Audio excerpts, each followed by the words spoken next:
Sobra nga talaga ang marami ang nalulungkot sa ngayon ay hidwaan between Marcos and Duterte, between the President and the Vice President.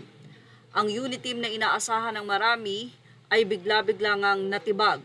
Ito dahil na rin sa isinuwalat ni Vice President Sara Duterte ang mga pagkakakurakot na hindi niya nakinaya.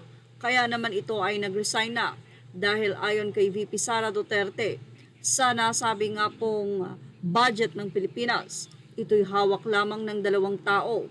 At ngayon, ang pamumuno ay tila mukhang hindi na yata natutugma pa. Hindi kinaya ni VP President at ngayon ay talaga namang sobrang matindi ang hidwaan ng dalawa. Mula nga sa naging update ng pamilya ni Kris Aquino, matapos madawit ang ama ni Kris Aquino sa nasabi nga pong assassination na sinabi ni VP Sara Duterte kamakailan lamang na kung may mangyari sa kanya ay may inuutos na siya na ganun din ang gawin sa first family. Kaya naman narito ang naging bahagi ng mga Aquino. Pahayag ng pamilya Aquino para sa ika-92 na kaarawan ni Ninoy Aquino sa ika-27 ng Nobyembre. Si Ninoy Aquino na siguro ang politikong nakaranas ng pinakamatinding panggigipit mula sa mga Marcos. Karapat-dapat na sila'y pananagutin para sa kanya at sa libo-libo pang dinakip, tinorture at pinatay sa panungkulan ni Marcos Sr. Gayunpaman, hanggang sa kanyang huling araw, naniniwala si Ninoy sa lakas, mapayapang pakikipagbaka at noong 1986, ito ang nagpalaya sa atin mula sa kalupitan at kasakiman ng diktatura. Ito rin ang paninindigan na naiwan niyang pamilya. Mariin naming tinututulan ng anumang bantang karahasan o pagpaslang. Ipinalangin natin ang ating bayan. Ang tanong, sa nasabing pahayag na ito ng pamilya Aquino, sino nga ba ang pinapaboran nila?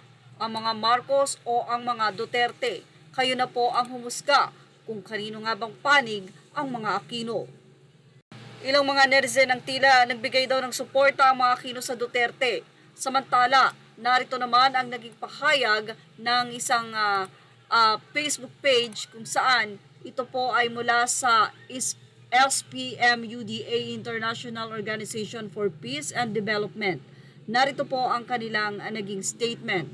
To the people of 193 member state of United Nations, subject Declaration of withdrawing support to President Ferdinand Bongbong Marcos Jr. and his weak governance administration.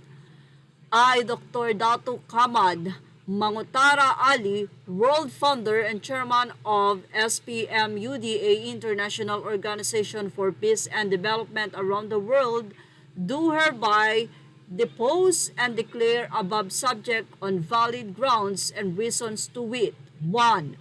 Weak governance, political turmoil, and corruption that will lead to people power to remove him from power if he will not resign, including all his cronies. 2. Threat of public safety and security upon return of drug trafficking and other criminalities all over the country. 3. Defective democracy and Philippine damage credibility of appointees elected and corrupt officials with the eyes of cheated Filipino people, taxpayers. 4. The presidency that will be bad news to the international community. And 5. Forgotten federalism agenda is dead while ancient Royal Federation clamoring decolonization of Mindanao Zulu over experimental BARM region, and after Supreme Court declared Sulu not a part of BARM organization. Signed this September 21, 2024 in the name of God and people to protect interests of the Filipino people and the stakeholders to peace and development. So hindi po natin alam kung authentic po ang sulat na ito, pero iyan po ang inihayag ng nasabing organisasyon. Kung malaking organisasyon po ba ito, ay malalaman po natin sa mga susunod na panahon. At yan ang ating Showbiz Snap update. Thank you for watching. Images are all credit to the rightful owners. Thank you for watching Showbiz Snap. Please like, share, and subscribe.